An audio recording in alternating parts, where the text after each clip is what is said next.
Hello friends, I am Pratibha and welcome back to my YouTube channel. तो आज के इस वीडियो में हम जो डिस्कस कर रहे हैं वो है एक्सरसाइज 2.4 क्लास 8 मैथमेटिक्स का क्वेश्चन नंबर 4। ठीक है, तो यहाँ पे क्वेश्चन क्या है उसे हम देख लेते हैं कि दो अंकों वाली दी गई एक संख्या में एक अंक दूसरे का 3 गुना है। ठीक है, यहाँ पे बताया गया है कि जो एक अंक है वो क्या है, दूसरे का 3 गुना है। ठीक है,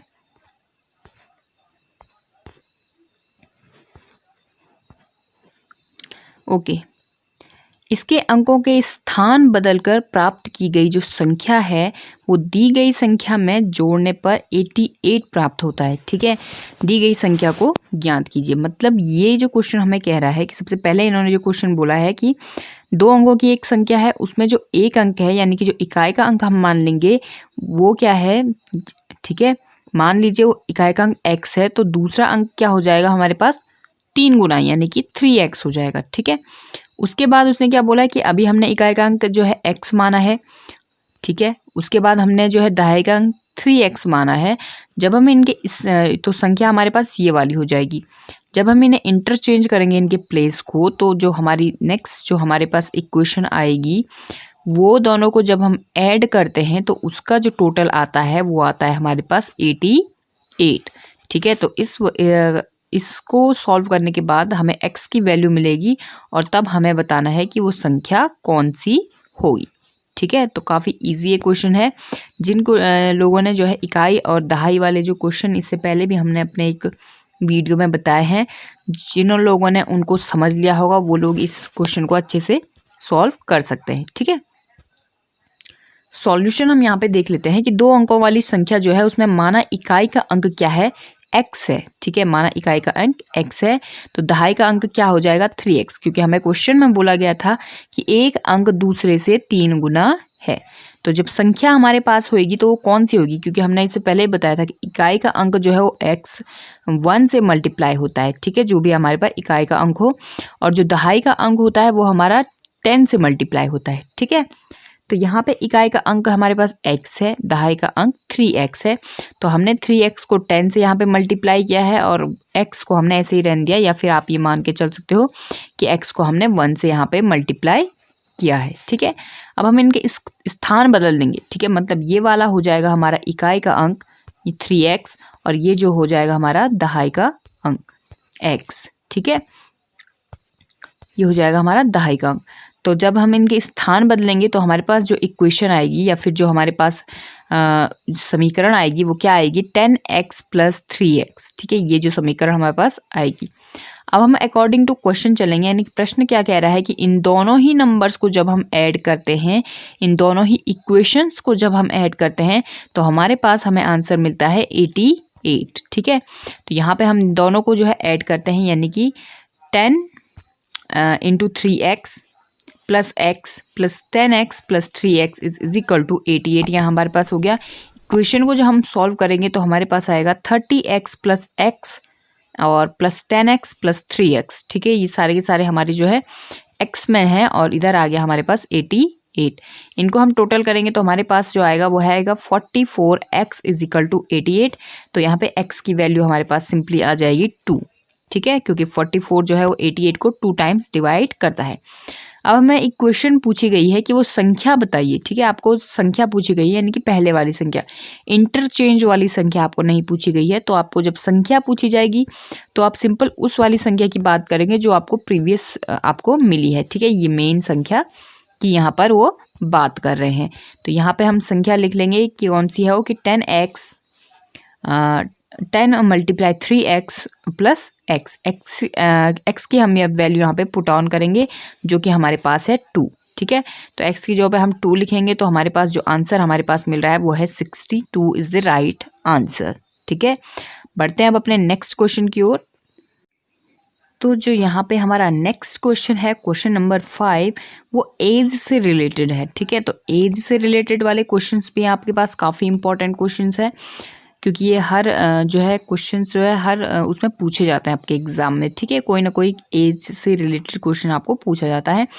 प्रश्न को देख लेते हैं। प्रश्न क्या बोला है कि सोबो की माँ की आयु सोबो की आयु की 6 गुनी है। ठीक है, मतलब अगर सोबो 1 साल का है तो उसकी माँ 6 साल की है। ऐसे ही अगर सोबो 10 साल का है तो उसकी माँ 60 साल की है। ठीक है, तो यहाँ पे बोला है कि जो सोबो की माँ है वो क्या है, सोबो की आयु की 6 गुनी है। 5 वर्ष बाद सोबो की जो आयु है वो उसकी माँ की आयु की 1/3 हो जाएगी। ठीक है, अकॉर्डिंग यहाँ पे क्वेश्चन ने बोला है उसकी माँ की आयु की। अब उसने क्वेश्चन में थोड़ा सा यहाँ पे मिस अंडरस्टैंडिंग ये हो सकती है कि सोबो की जो माँ की आयु बोली गई है क्या वो 5 वर्ष बाद की आयु के बारे में बोला गया है। ठीक है, बट यहाँ पे इसीलिए मैंने यहाँ पे मेंशन किया है कि वर्तमान आयु। ठीक है, क्योंकि ये आपको जो है क्वेश्चन में नहीं लिखा हुआ मिल रहा है कि वर्तमान आयु की 1/3 हो जाएगी। ठीक है, क्योंकि उसमें 5 वर्ष बाद की आयु के बारे में माँ की, ठीक है, सोबो की माँ की जो है 5 वर्ष बाद की आयु के बारे में नहीं बोला गया है।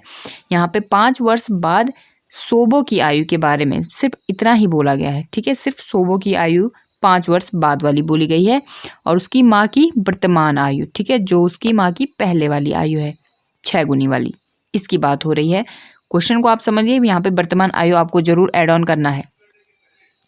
1/3 हो जाएगी उनकी आयु आपको ज्ञात करनी है। ठीक है, तो हम यहाँ पे मान लेंगे कि माना जो सोबो की आयु है वो है x वर्ष, यहाँ पे आप वर्ष भी लिख सकते हो, ईयर्स भी आप लिख सकते हो। इसी तरीके से उसकी माँ की आयु क्या हो जाएगी, 6x हो जाएगी, क्योंकि अकॉर्डिंग टू क्वेश्चन हमें बोला गया है कि सोबो की माँ जो है वो उससे 6 गुनी है। ठीक है, 5 वर्ष बाद सोबो की आयु क्या हो जाएगी, x में 5 हम ऐड कर लेंगे। ठीक है, मान लीजिए आज हम 10 साल के हैं तो 5 साल बाद हम 15 साल के हो जाएंगे, क्योंकि हमें 5 साल हमें और बढ़ जाएंगे।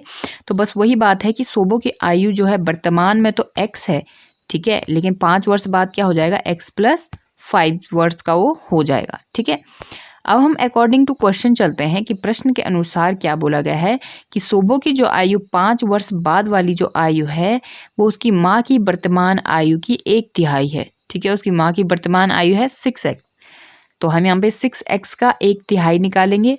तो यहाँ पे हो जाएगा हमारे पास इक्वेशन, हमें ये पूरी की पूरी एक मिल चुकी है। ठीक है, राइट इक्वेशन। अब हम इसे सॉल्व करेंगे, तो कैसे करेंगे, x + 5 ऐसे ही रहने देंगे और ये हो जाएगा हमारे पास 6x/3।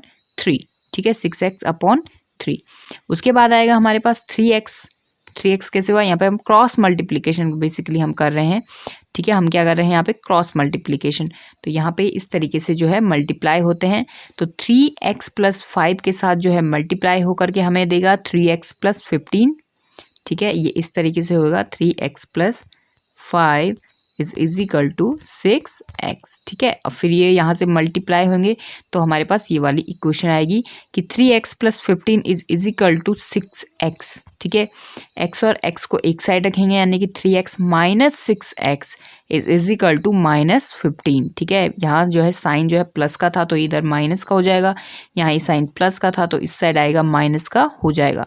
मैंने इससे पहले भी आपको क्वेश्चन बताया है कि इक्वल जब आपका इक्वेशन के बीच में होता है तो जब भी कोई भी नंबर हो, चाहे वो चर हो या फिर अचर पद हो, वो एक इक्वल के एक साइड से दूसरे साइड जाने पर जो है अपने साइन को, अपने जो चिन्ह उनके होते हैं उनको जो है वो चेंज कर देते हैं, अपोजिट हो जाते हैं। ठीक है, प्लस का माइनस हो जाता है, माइनस का प्लस हो जाता है, मल्टीप्लाई का डिवाइड हो जाता है और डिवाइड का मल्टीप्लाई हो जाता है।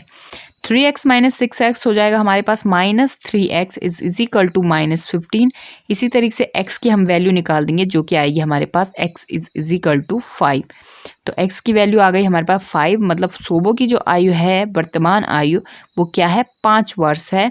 इसी तरीके से हमने यहाँ पे लिख दिया कि सोबो की आयु वर्तमान आयु 5 वर्ष है। तो सोबो की माँ की आयु क्या हो जाएगी, जो उससे 6 गुनी है, यानी कि 5 × 6 = 30। तो यहाँ पे हमारे पास दोनों आंसर हमें फाइंड आउट हो चुके हैं। ठीक है, सोबो की आयु है 5 वर्ष, उसकी माँ की आयु है 30 वर्ष। ठीक है, नेक्स्ट जो क्वेश्चन है क्वेश्चन नंबर 6, उसमें हम देखेंगे क्या बोलता है क्वेश्चन नंबर 6 कि महुली गांव में एक तंग आयताकार भूखंड विद्यालय बनाने के लिए सुरक्षित है। ठीक है, एक आयताकार जमीन का टुकड़ा है जो जहाँ पे क्या बनाया जाएगा, कोई विद्यालय बनाया जाएगा। इस भूखंड की लंबाई और चौड़ाई का अनुपात 11:4 है। ठीक है, 11:4 इसका जो है लंबाई व चौड़ाई है।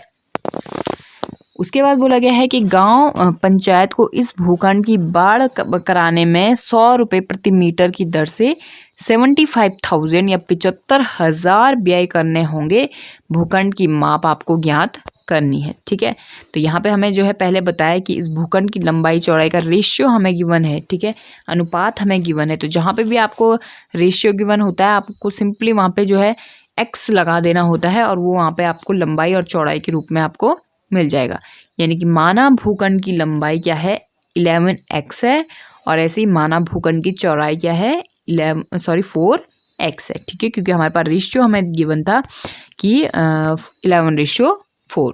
ठीक है, तो 11x उसकी लंबाई मान लो और 4x उसकी चौड़ाई मान लो। ये है एक आयताकार भूखंड। ठीक है, अब आयताकार भूखंड है तो हमें जो है आयत के अकॉर्डिंग जितने भी फॉर्मूले हमारे होते हैं उसके अकॉर्डिंग हम चलेंगे। ये तकरीबन इस तरीके का हमारे पास भूखंड है, यहाँ 11 है और यहाँ 4 है। ठीक है, तो आयताकार भूखंड की अब हम बात कर रहे हैं तो ये भूखंड का परिमाप हम ज्ञात करेंगे, परिमाप ज्ञात करेंगे। ठीक है, तो परिमाप के लिए क्या हो जाएगा 2 × लेंथ प्लस ब्रेथ। ठीक है, या फिर 2 गुणा या लंबाई धन चौड़ाई। ठीक है, तो लंबाई कितनी है 11x है और चौड़ाई कितनी है 4x है। तो इनको सॉल्व करेंगे जो हमारा तो आ जाएगा हमारे पास 30x हमारे पास इसका परिमाप आ गया। ठीक है, 30x हमारे पास इस भूखंड का परिमाप आ गया। क्वेश्चन अकॉर्डिंग टू क्वेश्चन क्या बोला गया है कि जब भी इसकी जो बाढ़ करेंगे इस खेत की तो 100 रुपये प्रति मीटर की दर से 75,000 जो है रुपये इसमें खर्च होंगे। तो भूखंड का जो है हमें बताना है कि लंबाई चौड़ाई क्या है। तो भूखंड का परिमाप में जब 100 रुपये प्रति मीटर की दर से जो है हम खर्चा लगाएंगे तो टोटल खर्चा हमारे पास इतना होगा। ठीक है, क्वेश्चन को समझिए कि भूखंड के परिमाप में 100 रुपये की दर से जब हम खर्चा करेंगे तो हमारे पास खर्चा टोटल होएगा 75,000। ठीक है, तो भूखंड का परिमाप अभी अभी हमने निकाला वो था 30x मल्टीप्लाई 100 हो जाएगा इज इक्वल टू 75,000। ठीक है, 30x जो 100 है ये हमने यहाँ अपॉन में डाल दिया क्योंकि इधर मल्टीप्लाई में था, तो इक्वल के दूसरे साइड जाएगा तो इसका साइन अपोजिट हो जाएगा, मल्टीप्लाई का डिवाइड। ठीक है, तो x की वैल्यू जो हमारे पास आई है वो आई है 25। ठीक है, x की वैल्यू हमारे पास आ गई 25। हमें बताना है, क्वेश्चन हमें कह रहा है कि आपको भूखंड की लंबाई व चौड़ाई बतानी है। तो भूखंड की लंबाई हो जाएगी 11x। तो इसके अकॉर्डिंग जब हम सॉल्व करेंगे तो 275 जो है मीटर इसकी क्या है इस भूखंड की लंबाई है और इस तरीके से चौड़ाई इसकी 4x है, यानी कि 100 मीटर इसकी चौड़ाई है। ठीक है, तो भूखंड जिसकी जो है लंबाई 275 है और चौड़ाई 100 मीटर है, 100 रुपये प्रति मीटर की दर से जब हम उसकी बाढ़ करेंगे तो उस पर टोटल खर्चा आएगा 75,000। तो आज के इस वीडियो में बस हमने इस 6 क्वेश्चंस को लिया है। आई होप कि आपको हमारा वीडियो पसंद आएगा। अगर आपको हमारा वीडियो पसंद आया है तो वीडियो को लाइक करें, शेयर करें, चैनल को जरूर सब्सक्राइब करते रहें। Thank you so much.